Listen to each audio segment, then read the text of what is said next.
faith stories, My now wife Chelsea was like, "Hey, you're coming to church with me on Sunday," and I was like, "All right, I've been looking at the Bible. Let's do this." fishing memories. When I first started, I was just fish, focus on the fish. And I see the kid catch a fish, I'm like, good job, perfect, awesome. And then he goes up there and I'm like, we're catching slot snook. And this kid's up here going, oh, the breeze. I'm like, this is exactly what it's about. Meaningful conversations. You have to stay in the Word. You have to have a good support system. You have to know what the end goal is. You have to know who God is. Positivity. This is the Faith and Fishing Podcast. Your hosts, Cam Steele. If your identity is you're an angler, whenever you're not doing well in the water, that's whenever you can't be content. And Robert Randolph. And his timing is perfect. We might not always agree with it, and we might not always understand it at the moment. Bring you interviews with some amazing guests from the fishing community and discuss all things to do with fishing and their faith. Welcome to the family.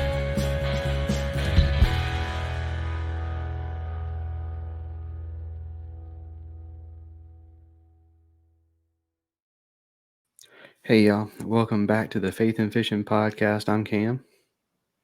Hey, and I'm Robert. And Robert, you have quite the lag.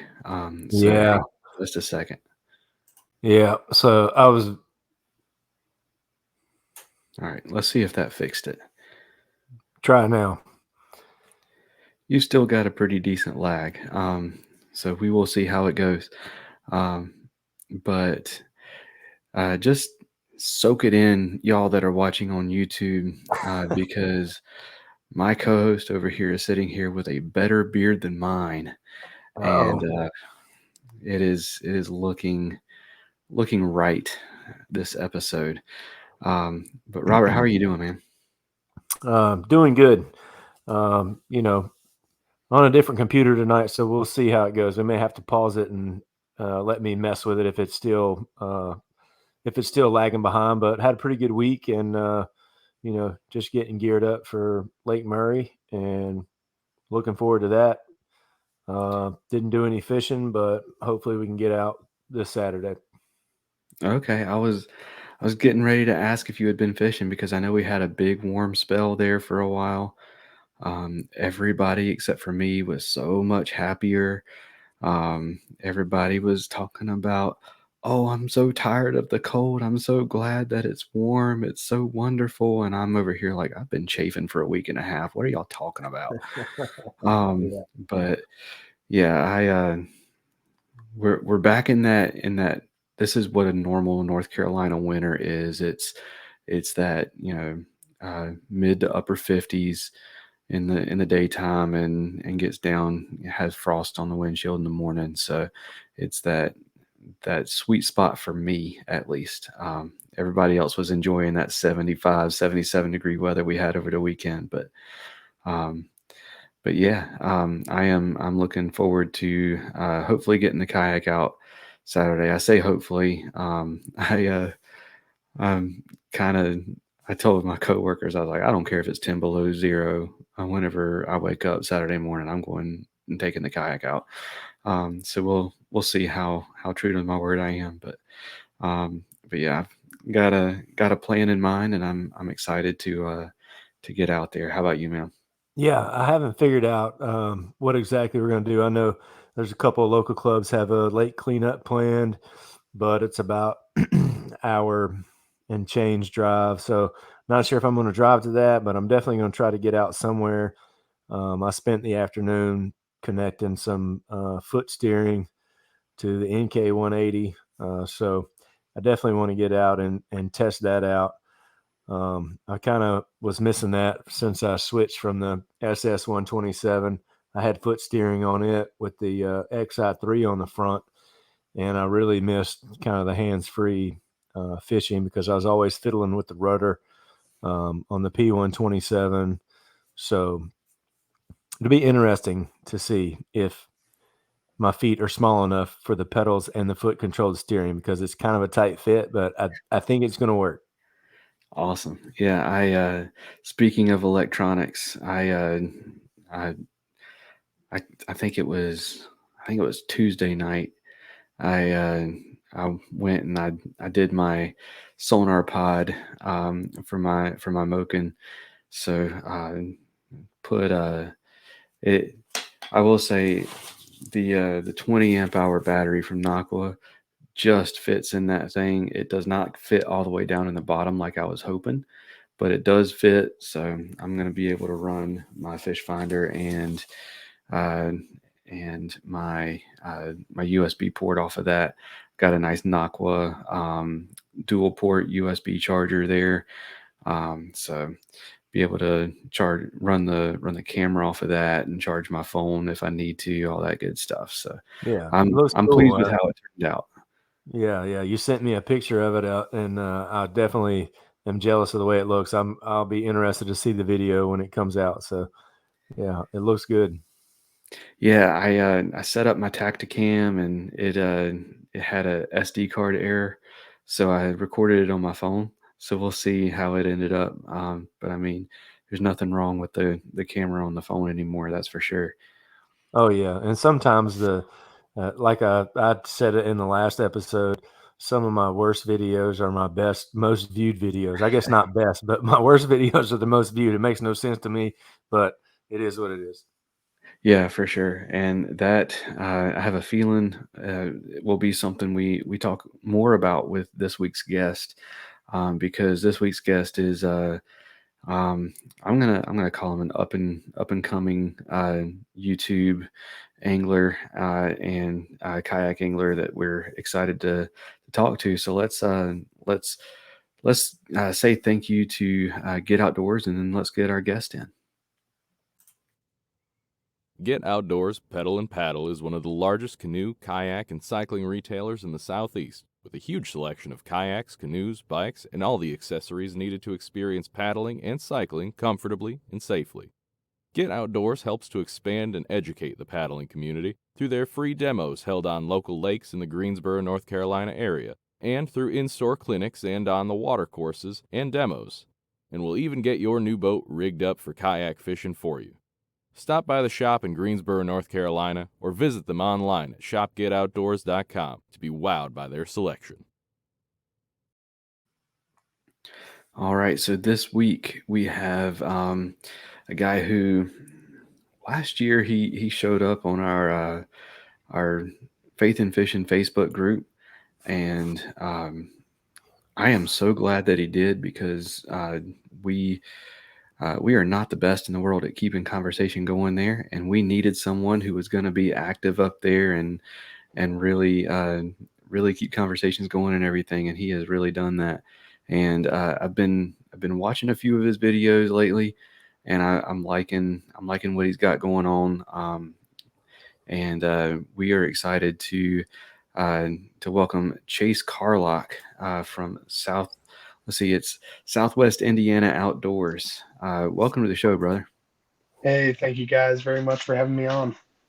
Absolutely. So go ahead and introduce yourself to our listeners and tell us who Chase Carlock is. All right. So yeah, I'm Chase Carlock. Live in, of course, Southwest Indiana. I've been here for the last 14 years. The wife and I moved here to help out with the church. So I moved here, got into kayak fishing back in 2020 when COVID shut my job down for about a month and a half, and been running that ever since. Get out on the kayak as much as I am able to, and yeah, spend a lot of time doing that. I have 4 kids, so life is kind of wild. They're 10, 9, 8, and 5. So, woo.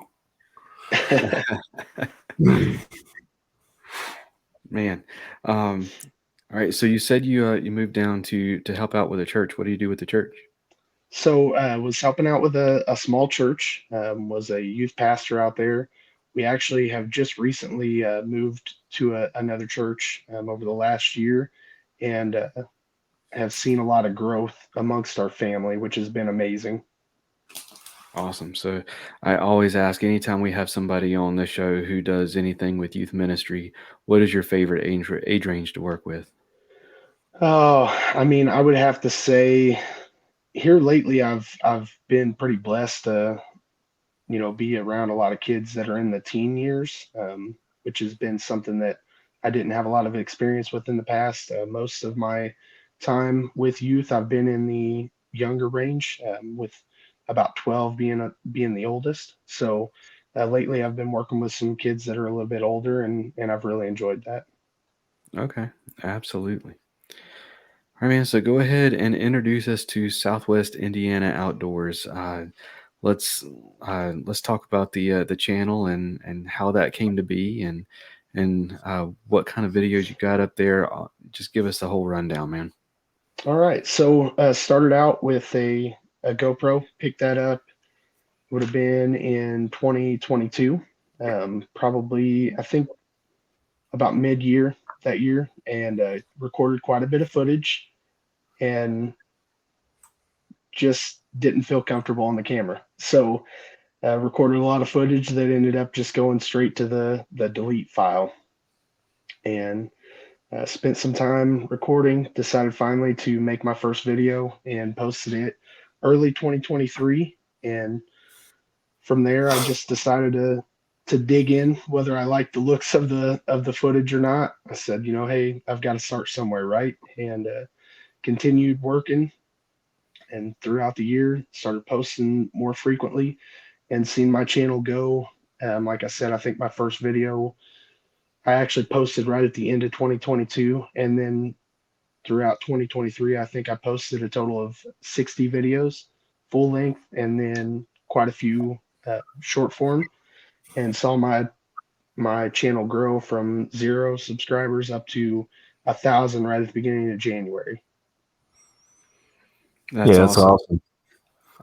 Yeah, I just watched the one where you kind of gave all of your stats for last year and talked about your goals and everything. I just finished that one. So I was gonna ask if you had hit that thousand mark yet. You were so close on that video. So congrats on that. I think we're at 62 on YouTube. So we just lost Chase. There he is. Yeah, we don't spend a whole lot of effort on the YouTube side of things. So one of my pet peeves is listening to a podcast where there's a lot of visual gags and they have like, we're going to play an ad now, and it's nothing but music to the podcast and stuff like that. It's like you're an audio platform. Don't forget that. So whenever I started this, I was like, I'm going to make sure that the podcast listeners don't feel like I'm doing them wrong. So, but I do want to do more with YouTube this year for my personal stuff and for the podcast. So we'll see how it goes. But yeah, congratulations on that milestone. And let's,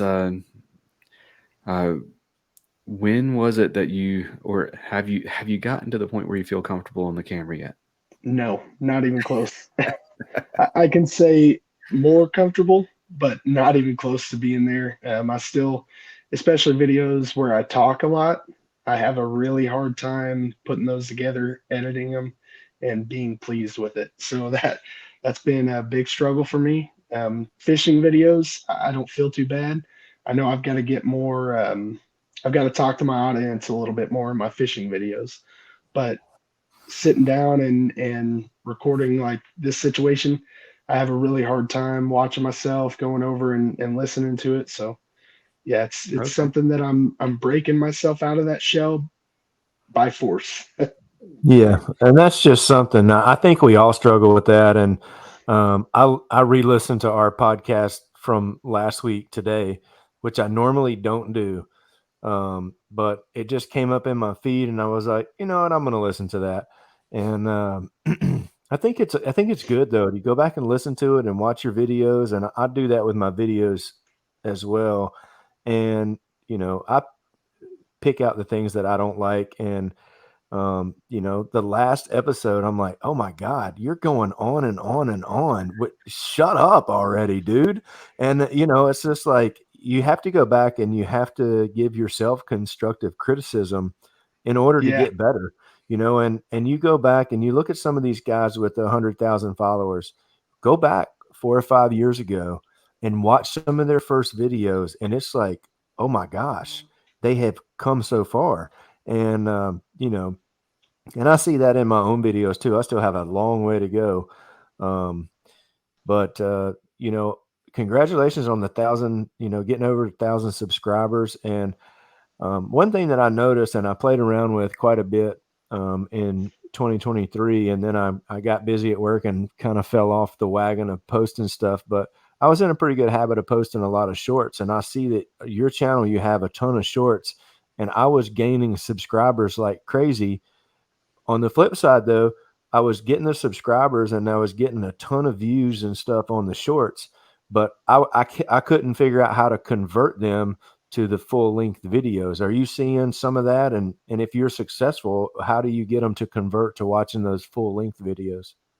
Yeah, definitely a struggle. I do post a lot of shorts, and like you said, I mean, it's definitely growing subscribers. Um, I do see some of my shorts translate into full length videos. A majority of them, because you can now link a full length video into your short.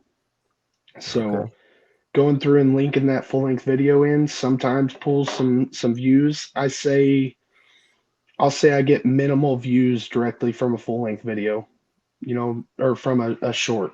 Right. Maybe I may have a short that hits 2 to 3 thousand views, and full length video views come in anywhere from 4 to 10 out of that video. So Yeah. so definitely not seeing the same numbers in full length as shorts, but it does seem to pick up a little bit of traction. And I think that traction kind of brings some traffic onto my other videos as well. Of course, it does grow that subscriber count, which is what made my push. Um, my first short video I posted in May of last year. Up until then, I think I had a total of maybe 10 subscribers. Yeah. So from May of last year up until January of this year, I went from that 10 to I'm a little over 1,100 now. That's Right. awesome.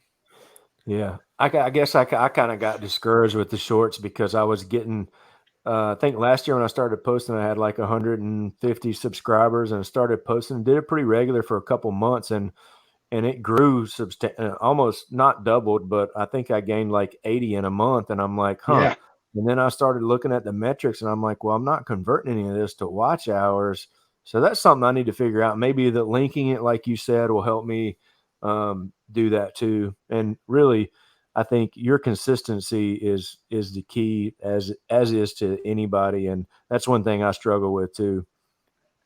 Yes. Yeah, that's something that I just kind of made myself be consistent with it. Um, I got to throw in there, I'm very blessed to have an awesome wife. Like I said, I have 4 kids, so it's really hard to get out there on the water. And like I said, right at 60 full length videos last year. That was a lot of work editing. And then it's a grind making all those shorts. It Oh yeah. seems like something small, but it's a grind. And a really amazing wife helps watch kids and says, "Hey, it looks like it's going to be a really good day. Why don't you go out on the water and get the kayak out?" So, that right there has been a huge help for me this year. Wow. Yeah, Oh blessed. man. That's awesome. I did want to go back real quick to the being comfortable on camera. One thing that really helped me with that, I was already comfortable in front of a microphone and stuff because I'd done speaking engagements. I was a youth pastor for 5 years and Yeah, was used to talking into a microphone, used to hearing myself speak. So it was the seeing myself and like talking to a camera while I was doing something that I got uh, had to get used to. Something that really helped me, like whenever we're fishing and we're trying to learn a new technique, they say the best way to learn it is to just go out and do that. Don't do it. Don't do anything else. Just do that. And something that really helped me was going on. So for me, it was Instagram. For you, it could be YouTube, and doing a live video. And like whenever you've got like you get a few people in your live and just talk to them. And the great thing about that is they can interact with you. They can ask questions. They can help prompt that conversation and everything and get you comfortable talking while you're doing something, to the point where talking while you're tying a knot becomes second nature, or remembering whenever you set the hook to say something other than Yeah. So for me, that was something that really helped. Yeah, no, that's a great idea. I've actually thought of that. I've thought of doing that. I've just got to continue to push myself. Like you said, dedicate that time. I have that fear of, well, if I go live, nobody's going to end up following, and it makes me struggle to get that started. Yeah, that'll happen too, but then it'll pick up. I think lives are a good thing, and you see a lot more people using that on a consistent basis. I know there's a lot of podcasts that are going live, and like you said, going live, and then they're doing some, then is it a podcast or is it a video? You struggle with Yeah. that. I know we had talked about that before, but I see a lot of people that are successful with the lives, but that's one of my fears too, is like, nobody's going to want to come on here and do that. And then I look at some of these other people that are doing it, and I was like, well, they listen to those guys. So, yeah, I mean, it's pretty interesting, the whole, pretty amazing what we can do now with technology and video, and it's pretty awesome. Yeah, most definitely. All right, so Chase, let's kind of get your background in fishing also. Like, what was it that got you started in fishing? So I grew up an outdoorsman. We lived in the middle of 120 acres of woods. So spent time, hunting. We had a tiny creek in our property, and would go down there and catch 2 to 3 inch bluegill out of that creek. So started fishing when I was pretty little.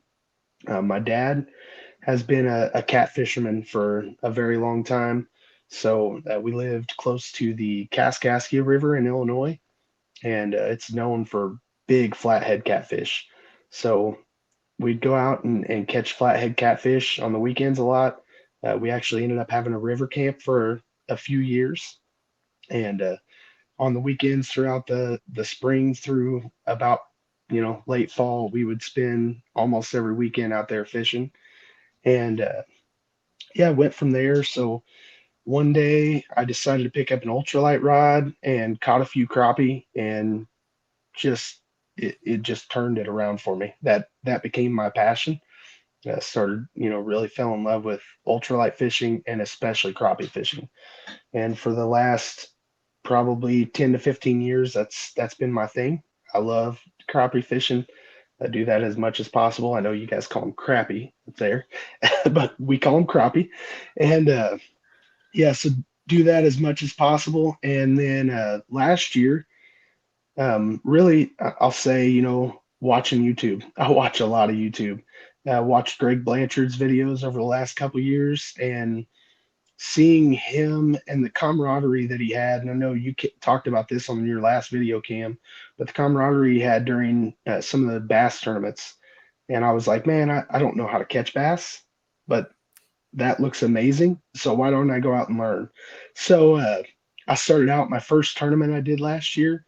I fished mostly with an ultralight rod and ended up catching a single bass on a day that it was like 35 outside with the wind blowing almost 20 mile an hour. And yeah, it was a brutal day on the water, but catching that one fish, it was a 16.5 inch bass, like made my day. I was like, okay, yeah, I'm in love with this already, and I'm out there in a paddle kayak. So, battling that wind and that Nothing wrong paddle with kayak. Yeah, exactly. I know you're there with me. So yeah, I started bass fishing last year, and I can say, kind of like you said, when you need to try something new, just making yourself do it is the big thing. And I went out and started throwing a lot of different lures.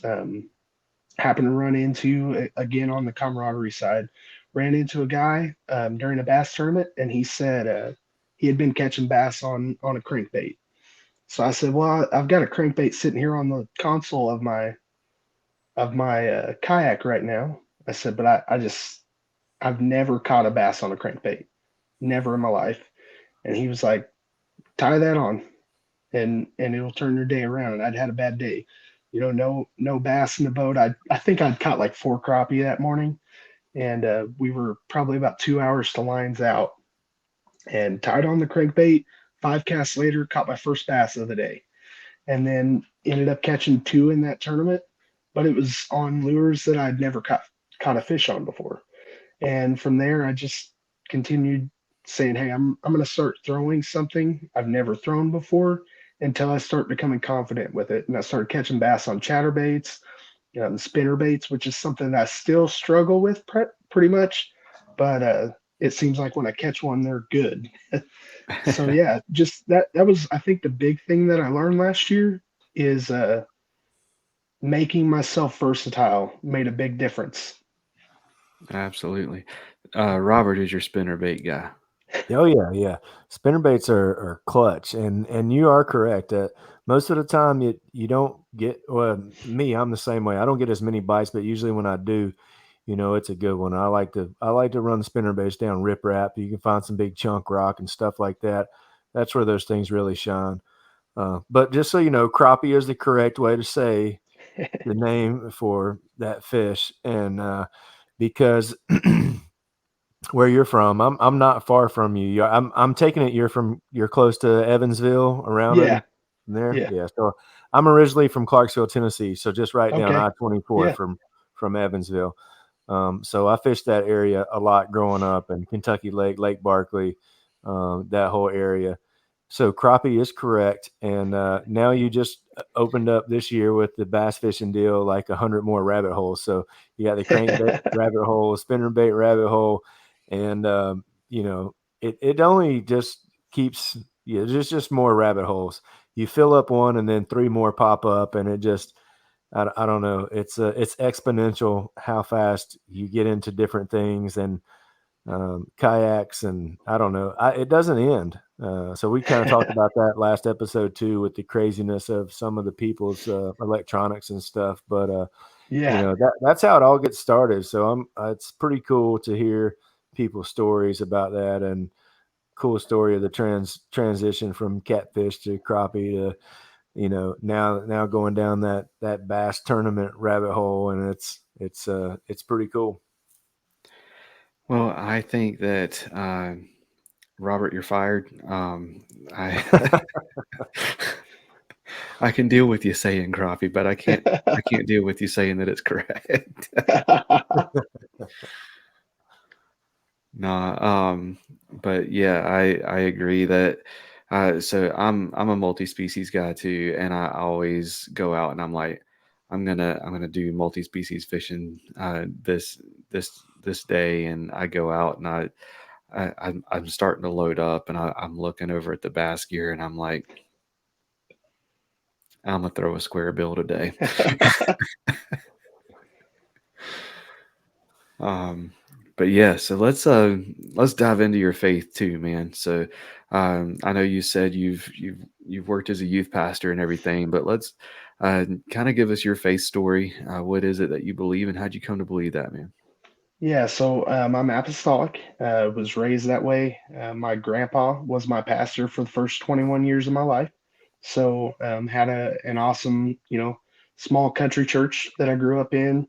My dad played the bass, my mom played the piano, my aunt played the organ. I mean, we had, a whole band up there. Most of it was family, so a small family church. Like I said, my grandpa was the pastor. He passed away when I was 21. So, I was 20 at the time when he passed away. And I'll say that, I definitely I had somewhat of a relationship with God at that point. I mean, like I said, I was raised in church. It wasn't an option of not going. You just went. Like I said, grandpa pastor, my dad was up on the platform.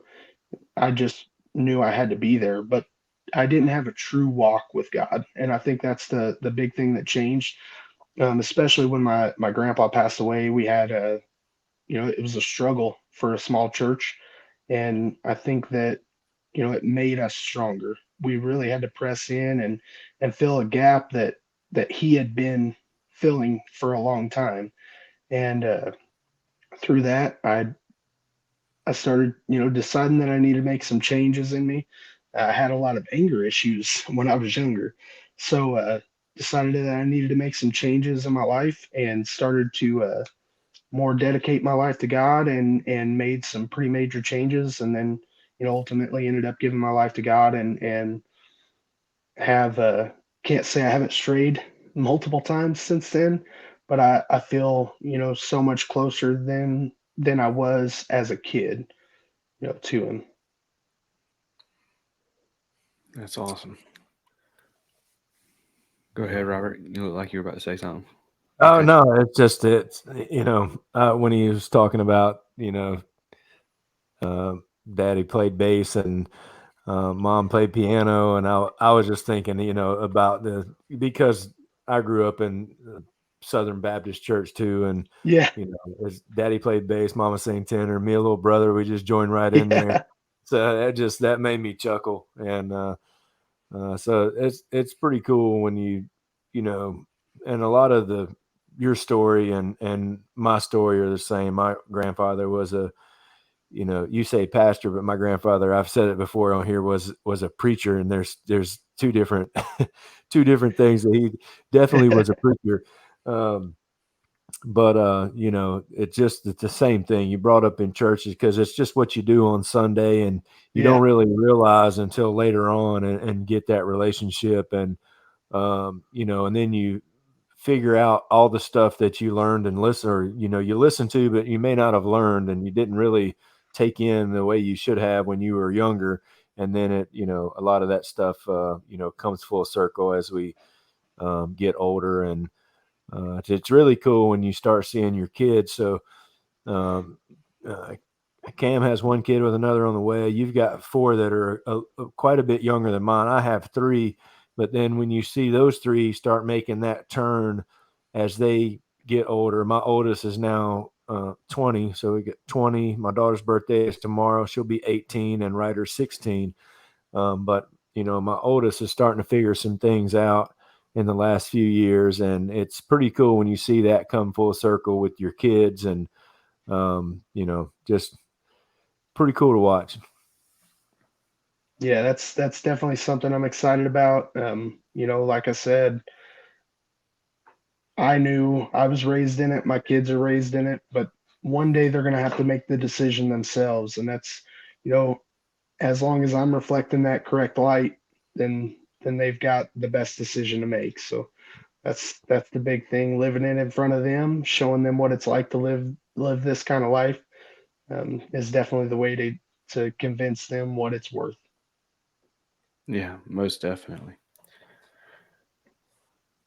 And I can definitely relate to having my grandfather was also a pastor, so I can relate there, and I can also relate to how things change whenever you lose that patriarch, especially whenever the patriarch is like the spiritual like foundation of the family, like, and like, so whenever that kind of gets kicked out from under you, you kind of learn like what part of your foundation is real, what part of it was I was leaning on grandpa's understanding and not on something else, or not on God, or I I didn't understand that myself. I had faith in my grandpa who had faith in Jesus, kind of thing. So I definitely get that part of your journey as well. I was I think a little more mature in my walk in terms of like I had been saved for a while. I was kind of on that path of becoming a youth pastor whenever Grandpa passed away. I was, I think, 19. So yeah, but yeah, definitely. There's a lot of similarities with all three of us. So definitely get that. What part has your faith played in your YouTube channel so far? So I'll say the biggest thing that it's paid off. I mean, you know, a big thing. I try to make sure I don't ever use any foul language. That's something that I had a problem with when I was younger. And like I said, I used to have some anger issues. So, keeping the foul language out of it, because, I like to watch a lot of videos, and I want to think of, hey, if my kids are watching this, what are they going to see me doing? So that's a big thing. But it's also given me, I feel like, some opportunities. I get a chance that when I'm out there on the water, I get talking to people and get an opportunity every once in a while to talk to them about God. And ultimately, I want to roll that into my channel more. I know that currently I don't dedicate enough time to God in my channel, and that's something I definitely want to grow in. Last year, it would have been, um, I think, late October. I actually had a chance. I ran into a young kid on the water, talked to him for a little while, and just struck up a conversation. He was fishing on the bank by himself. I had just got off the water, pulled my kayak in, and started loaded up and just struck up conversation. You see a younger kid. He was 15, so see a younger kid out there fishing. It's nice seeing that. You don't see a lot of young kids out there. And talked to him for a little while, and he just went on about how he wanted someone to fish with. And I was like, well, hey, I said, I love kayak fishing. If you ever decide that you want to go kayak fishing, I've got a spare kayak. I'd take you out, but I don't care to fish off the bank either. I'll fish in any way I can. And later on that night, I actually had his grandma get on my channel and comment on one of my videos and say, hey, um, his only father figure in his life was his grandpa. And his grandpa passed away several years back, and said that, me talking to him about fishing and everything, really sparked something in her. And she actually went out and bought him a kayak later that week. And me and him have been on the water a few times now. And through that, he's actually started coming to church with me. So, That's I awesome. mean, it's just such an awesome thing that I don't think would have happened had it not been for me having a YouTube channel. Because I had originally got out that day and planned on going on my favorite body of water. I got out there, the wind was brutal, and I was like, I can't get the kayak out in this. And I was low on footage. So I was like, well, I really need to get out on the water. So I went and hid a different lake that I would never normally fish, and spent a couple hours on that. And had I not hit that lake, I would have never seen him at the end of the day. So, I feel like my channel put me in touch with that young man when it would have never happened. Absolutely. Yeah. And whenever I ask that question, I'm always nervous that somebody's going to take it as, well, he knows that I don't preach on my channel, and I probably should, but I don't know if you're familiar with Bone Hampton. He was he's a stand-up comedian, and he does a lot of churches and stuff, and um, he's a Christian stand-up comedian, but he Yeah. doesn't like to be called that. Um, he's like, I watched him in an interview one time, and he was asked about like writing Christian jokes, and he was like look at, like, he named, I think it was like BB and CC Winans, some really successful gospel singers.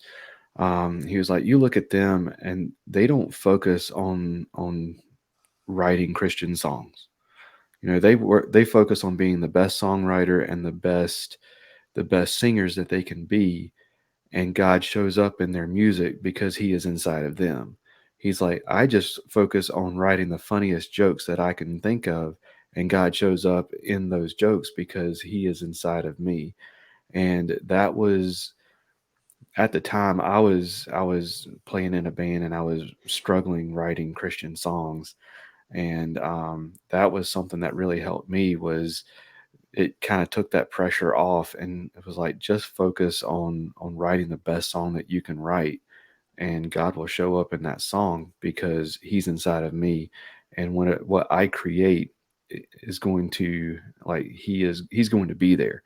So like, I definitely like I definitely see God in, like, in your channel and in other content that a lot of our guests have had. And even if it's not like, even if it's not, like, explicitly Christian, like, preaching or anything like that, like, I definitely see God in that. And like, I want to encourage anybody who is a content creator of any kind that is out there, struggling to write a Christian song, or trying to make something Christian.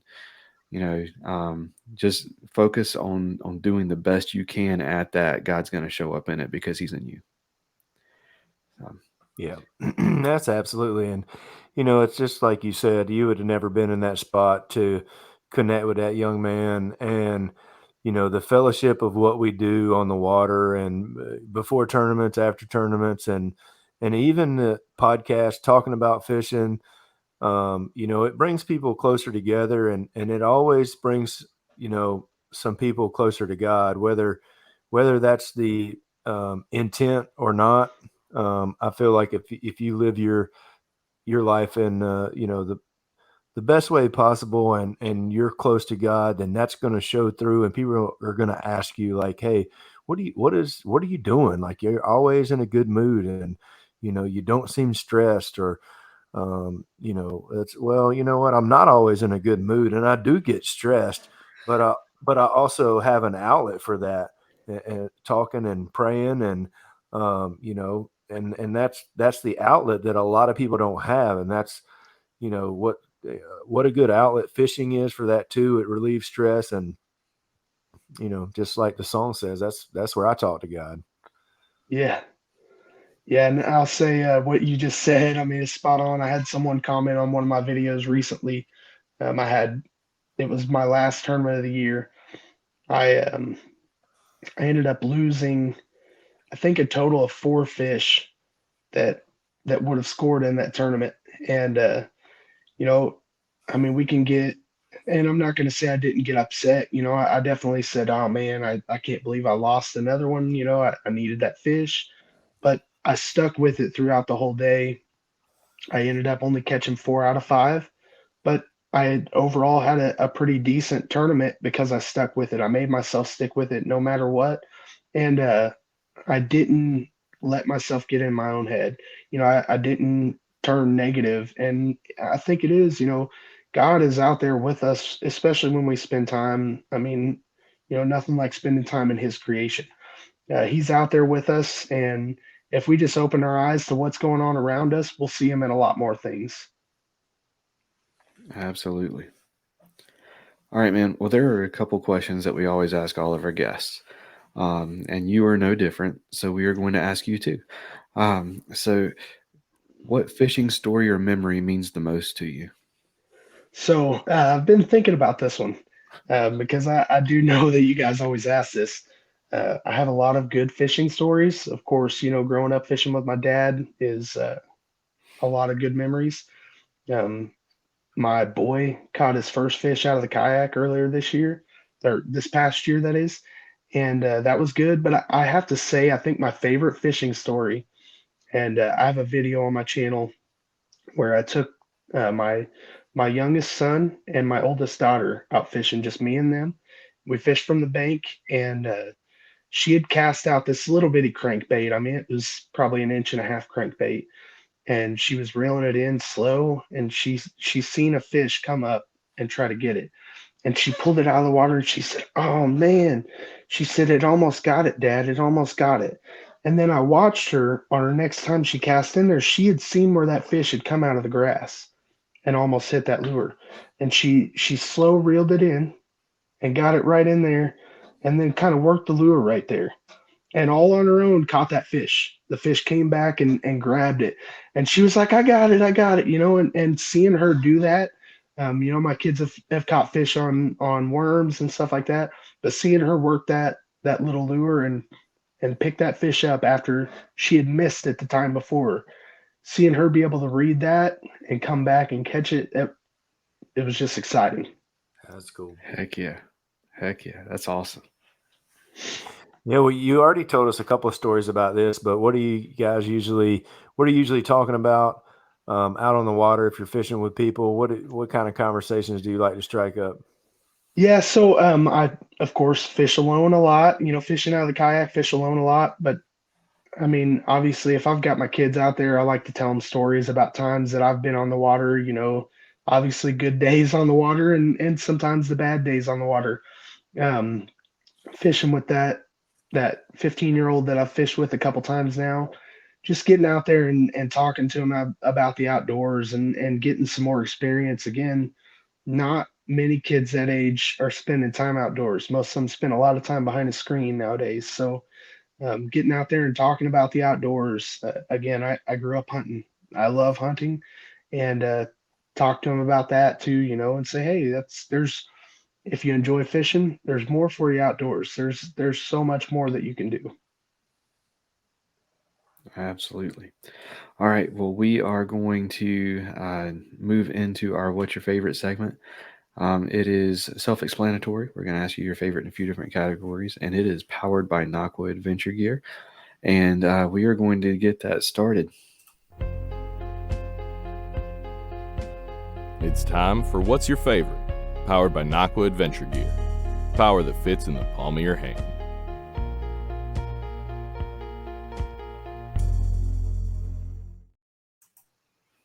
All right. So,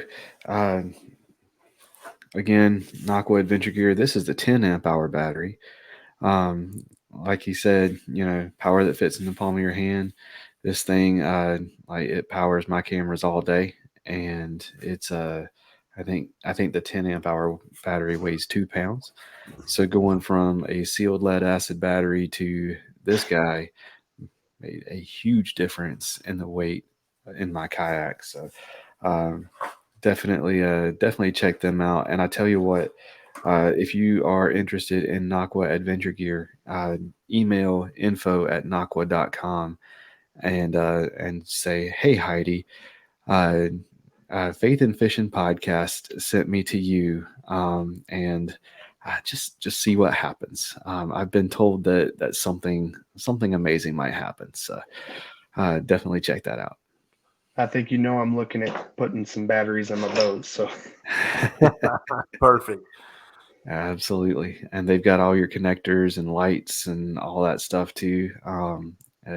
Everything is completely waterproof from the battery to the connectors. So they'll get you taken care of for sure. All right. So Chase, what is your favorite scripture? I can't tell you the exact one. I know it's Psalms 121, but the scripture is, I'll lift up my eyes to the hills from whence cometh my help. My help cometh from thee, O God. And that's just, so many times that I've been in a struggle, and I've been through some rough years over the last 10 years. And I've seen that, when it seems like I'm at my worst, when you're down in that valley, you look up to the hills and God's right there fighting the battle for you. You don't have to go into that uphill battle, because he's fighting downhill and taking the enemy out for you. You just got to turn to him. Yeah. It always amazes me, because there are a few times where we get the same verse, because we've had a lot of guests. Now, there are times when we get oh yeah, I remember such and such said that verse. But uh, probably 95 times out of 100, we get such a different verse, and it and they're all great. It's just one of those things that, you know, God is right there for everybody. And what you get out of reading a passage, or reading different sections of the Bible, and different books, and you're gonna find that one verse that you're like, you keep going back to. And it's amazing to me that most everybody, it just comes up with a different one, and I'm like, oh man, I like that one too. And I'm like, maybe that's my new favorite. Yeah. But you know what I mean? It's kind of like, I don't know. It's kind of cool, but kind of along the same lines. What about your favorite Bible story? Oh, so man, that's tough.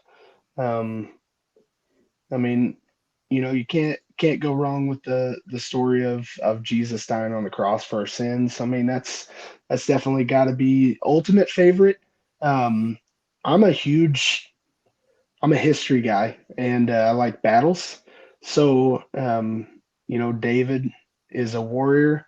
There are a lot of good stories about David. So, and it's tough. It's tough. I like battles, and I like reading back to some of the battles in the Bible where God's people came into the battle, and kind of like my favorite verse.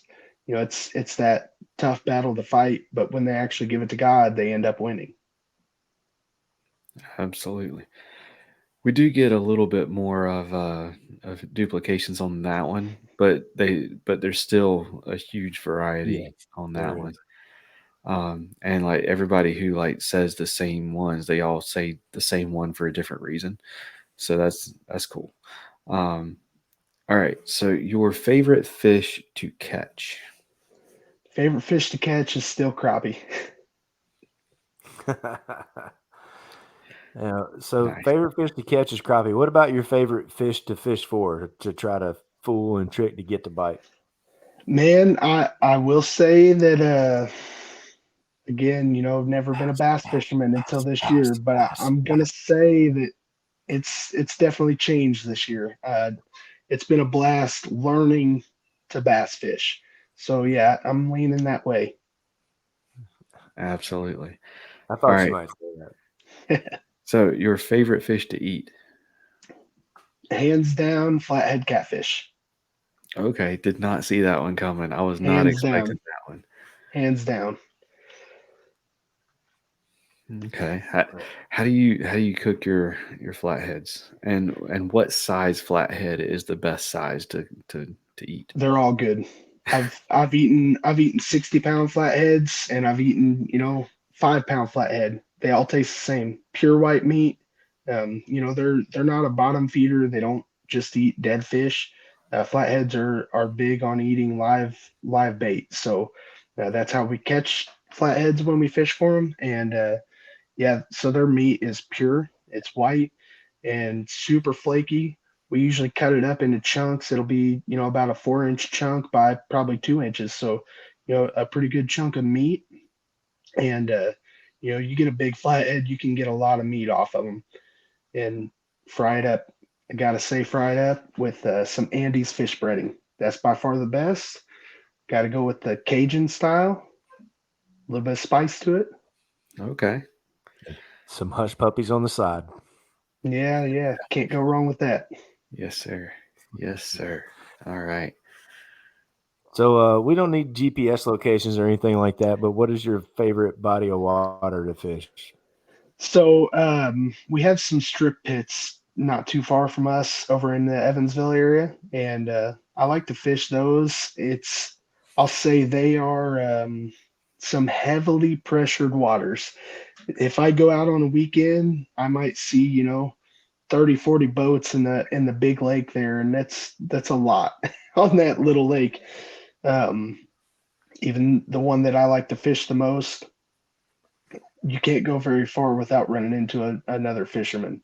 But the biggest fish by me, and Man, it's like you said, going out there and tricking the fish into eating. It's pretty awesome when you're going around a boat that has grass all over it, and they're throwing lures out and not catching anything, and you're pulling in 3 to 4 pounders right by them, and sitting in a kayak without any electronics on the boat and paddling around past them when they got a big motor on the back. It's exciting. Yeah. Nice. All right, your favorite fishing snack? This is going to be a different one. I've not heard this one on your channel. I'm going to say almond M&Ms. Almond M&Ms. It's the best M&M there is. Okay. I don't know that I've ever had almond M&Ms. I've had almond Snickers. Those are really good, but I don't know They that I've are. ever had almond M&Ms. Yeah, they're in like a tan bag. It's kind of an odd colored bag, but almond M&Ms. Check them out. Okay. Um, I guess you eat them cold. You put them in your cooler and eat them cold. Otherwise, you'll be drinking them, right? Yeah, no joke. Yeah. On those hot days on the water, you don't want to reach your hand in that bag because they're all solid. Yeah. So let's see. What about favorite lure? What's your favorite lure to throw? So I got to go back to the ultralight fishing. I've learned a lot on the water this year, and I've had a blast throwing a crankbait. I've caught some big fish on a crankbait, but my favorite lure is a little jig. It's a Mr. Crappie Thunder by Strike King. It's a tube jig, but it's not hollow bodied, and I throw that normally on an 1/8 ounce jig head, and everything eats it. Everything eats it. If I'm having a tough day on the water, you're gonna see me flipping an ultralight jig, and I've caught, like I said, literally everything from tiny bluegill and red ear to biggest bass I've caught on one was a little over 4 pounds, and then caught a 15-inch walleye. So I mean, you never know what's gonna hit that jig. Cool. Absolutely. All right, and last but not least, your favorite time of year to fish? I surprisingly had a lot of fun fishing in the summer last year. I've normally struggled in the summer because I've not made myself dedicate the time. I'm not a big fan of the heat, but this last year I spent a lot of time fishing in the summer and really enjoyed it. But I still got to go with spring. Spring's my favorite time. Okay. Are you a pre-spawn, post-spawn, or spawn fan? I would say pre-spawn has been really good to me. Absolutely. Yeah. Coming up quick. Quicker out here than for you over there, but Yeah, that's true. Awesome. Well, we are going to start wrapping things up, man. If you would, let us know, what do you have coming up next for you and for the channel? So, planning on, again, like you said, you watched my video, talked about some of my goals. Planning on really working this year, getting more content out, getting a lot more fishing under the belt. Going to try some new things. We don't have any smallmouth in my area, so wanting to go somewhere and try to catch some smallmouth. I would love to get on a river this year. I have a buddy, Chris Hogan. He has a channel as well, Chris Hogan Fishing, and he's talked to me about getting out on the water with him. He's caught some really good smallmouth over the last year, and going to try to take me out and get me on the water fishing for those. Signing up for a few more tournaments this year than what I signed up for last year, including I'm planning right now and working out the logistics of it, but planning to fish one of the Kayak Adventure series that Drew Gregory's putting on, fishing the Ozarkana. It's about 3.5 hours from the house, so planning that one out. I think that'll be a good time.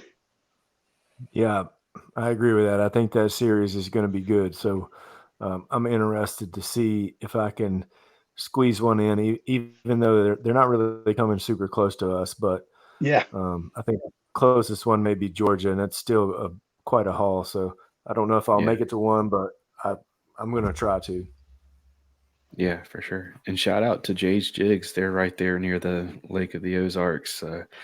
They'll definitely be in that area. But yeah, definitely check them out, y'all. Okay. Use promo code FNF10, 10% off. All right. Chase, let us know where to find you. Let us know where to find the YouTube channel, social media, all that good stuff. Yeah, so YouTube channel is Southwest Indiana Outdoors. That's where I'm going to post the most frequently. That's what I've spent the most time on building. I do have a Facebook page, Southwest Indiana Outdoors as well, and then have a TikTok that I've just kind of played around with. I haven't spent much time on there, but same name, Southwest Indiana Outdoors. Awesome. And I wanted to give you an open floor to give shout outs to supporters and sponsors and anyone you wanted to say thank you to. You've got the floor, man. Yeah, so first shout out again, got to say thank you to the wife. She has been absolutely amazing. She's the one that bought me my first GoPro. So got to throw that out there. I wouldn't be doing the channel if I didn't have that camera. Um, and spending time out on the water while she's watching the kids, and those times can be brutal. So spending time out on the water and she's home watching the kids has been amazing. So thankful for her. Um, and then this past year, I started partnering with Yak Rods. I'm an advocate for them, so I have a few of their rods now. And man, when you go from a $20 to $30 rod from Walmart, and that's what I fished with for a long time, and go out and fish a tournament for 8 hours, and think that something as easy as casting shouldn't be that bad, and then come home and be like, man, my whole body hurts from throwing this rod.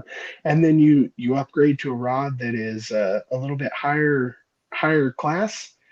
Oh man, it makes such a world of difference in the sensitivity, in the weight of the rod, everything. So yeah, shout out to Yak Rods. Very happy to be a part of their team, and I think there's big things coming there this year as well.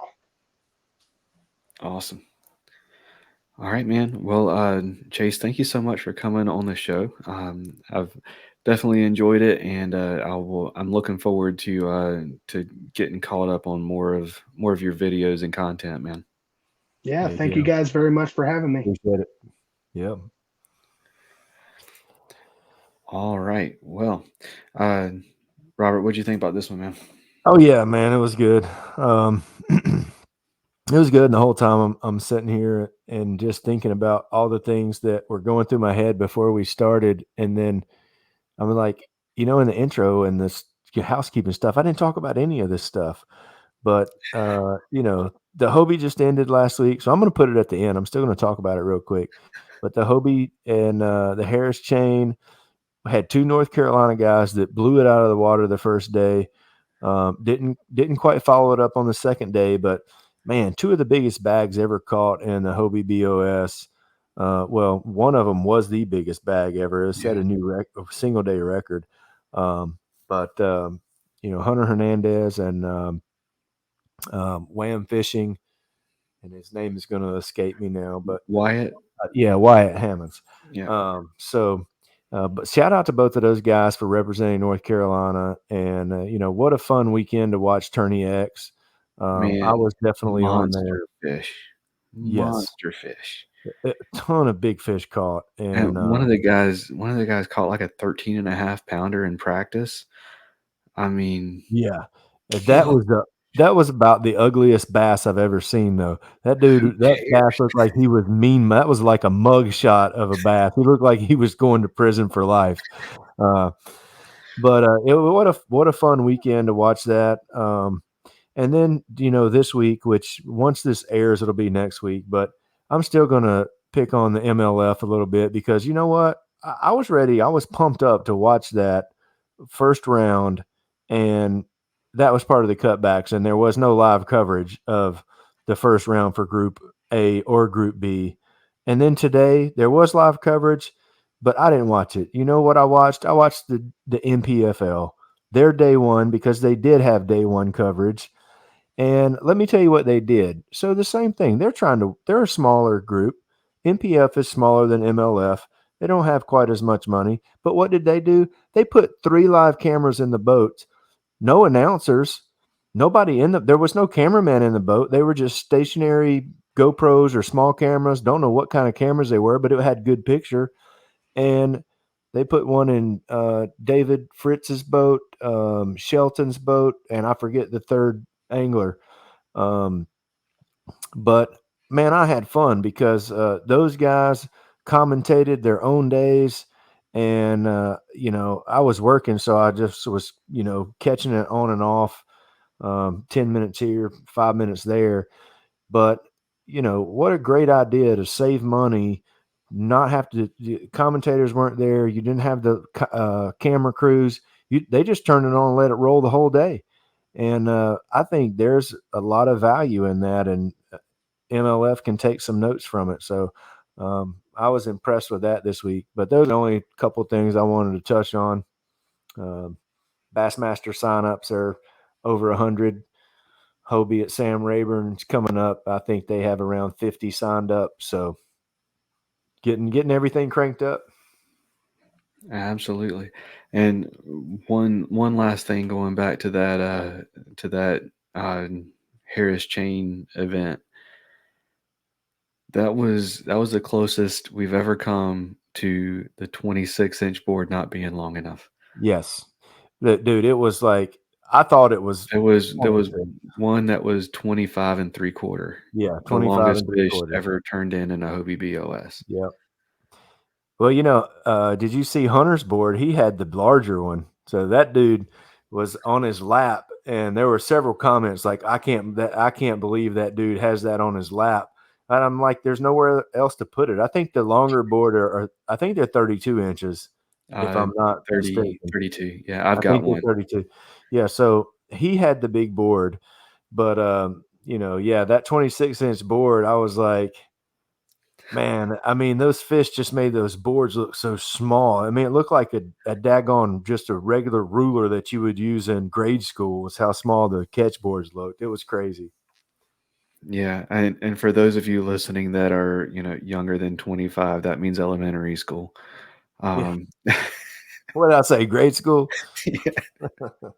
Yeah, they used to call it grade school. So, all right. Well, Robert, we're gonna close this one out, man. This one was a fantastic episode, and I hope y'all enjoy listening to it as much as I did recording it. But let's close it out in prayer.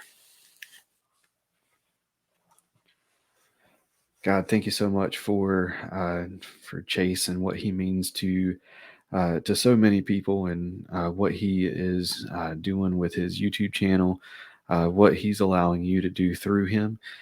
We pray that you continue to bless his channel and his family and his content and everything that he's got going on in his life. Continue to bless it and continue to grow it. Continue to put on a show in and through him. And continue to put on a show in and through this podcast. We thank you for this podcast and for what it allows us to do, to be able to talk fishing and to talk you and to let you shine through us. And we ask that you continue to bless this podcast, and pray that you meet whoever it is that's listening to this right now. Whether it's the day that it comes out or whether it's 15 years from now, God, we ask that you meet them right where they are and provide what they need right in this moment through this podcast. We ask that you continue to keep everybody out there safe on the water whenever they go. Continue to keep the fish hungry, and let's continue to bless the sport of fishing. And we ask all of this in your name. We love you in Jesus' name. Amen. Amen. All right. Well, that's going to do it for this episode, y'all. Y'all take care, and God bless. See you.